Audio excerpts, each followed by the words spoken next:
Class का graph का सवाल कर रहे हैं और ये सवाल लॉन्ग में आएगा। इसको हमने सिर्फ 10 मिनट और 15 मिनट से ज़्यादा दे देंगे।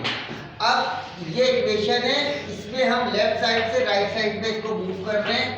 3x = 11, ये पहले भी राइट पे था, अभी भी राइट पर है, और ये मूव कर दिया +y, और लेफ्ट पर मल्टीप्लाई हो रहा है, राइट पर डिवाइड होगा।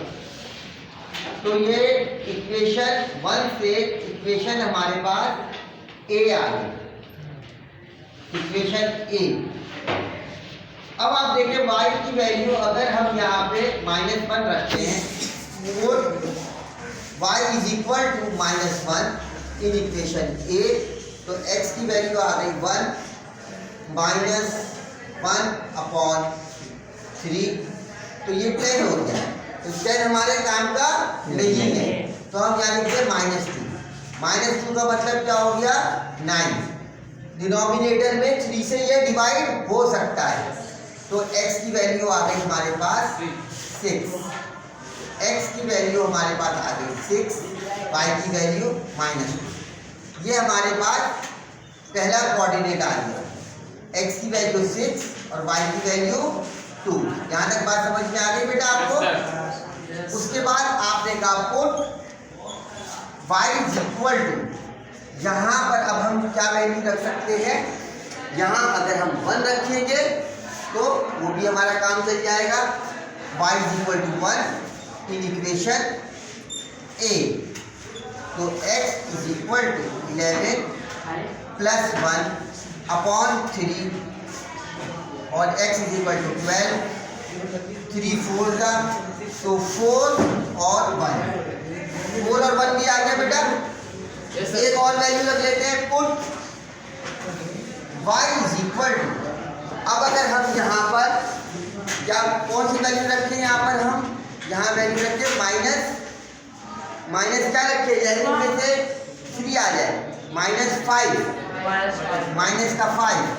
तो 11 - 5/3, तो ये आ गया 6 और ये आ गया 3 2, तो 2 और -5।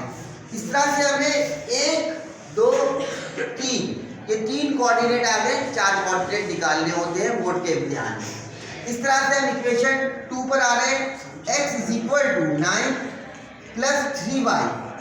अब ये इंडिपेंडेंट हो गया है x, इक्वेशन b आएगी, इक्वेशन 2 से इक्वेशन b, इक्वेशन 1 से इक्वेशन a आएगी।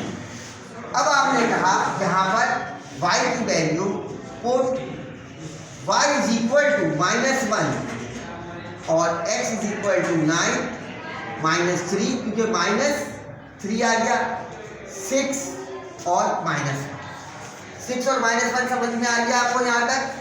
फिर आपने कहा कि -2 पुट y = -2, तो पुट y = -2 का मतलब क्या हो गया 9 - 6, तो ये आ गया 3, ठीक है बेटा, और y की वैल्यू -2।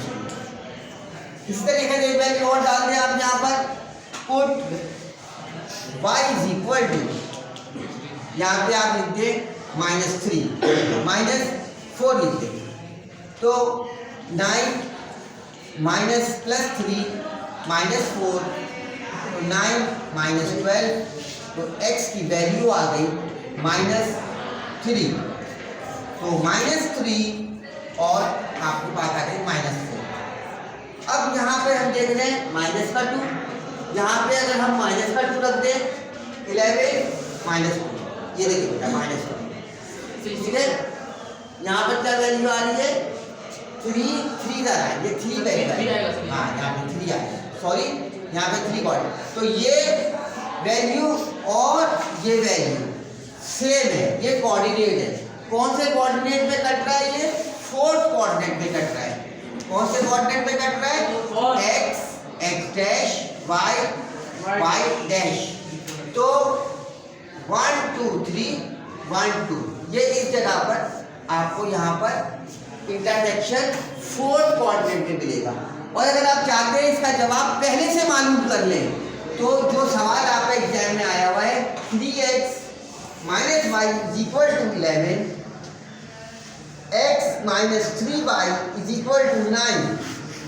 तो ये 3 कोएफिशिएंट से इसको मल्टीप्लाई कर दें और इस 1 से इस 3 को मल्टीप्लाई कर दें। तो इक्वेशन 1 के ऊपर तो कोई असर नहीं पड़ेगा अगर हम इसको मल्टीप्लाई बाय 1 करें और इसको मल्टीप्लाई बाय 3 करें तो ये 3x हो जाएगा, ये 9 हो जाएगा माइनस का, और 3 9 का 27।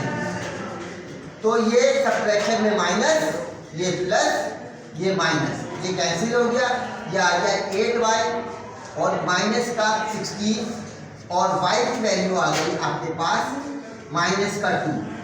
जब 8 इससे डिवाइड होगा तो माइनस का 2 आएगा। माइनस का 2 आप पुरानी वाली इक्वेशन में रख दें, x ये वाली इक्वेशन में minus 3 minus 2 is equal to 9, x is equal to minus 6 is equal to 9, x is equal to 9 plus minus 6 और x इज इक्वल टू 3। तो आपने देखा 3 और माइनस 2 ये कोऑर्डिनेट जो आपके पास 4 वैल्यू निकालने के बाद आया था वो आप पहले ही मालूम कर सकते हैं, और आपका टाइम जो है एग्जाम में क्या हो जाएगा, श्रिंक हो जाएगा, कम हो जाएगा। वहाँ टाइम 3 घंटे के अंदर अंदर, और उसमें भी 10 मिनट शुरू में गायब हो जाते हैं, और जब खत्म होने वाला टाइम होता है तो एग्जामिनर कहता है जल्दी से कॉपी वापस करो।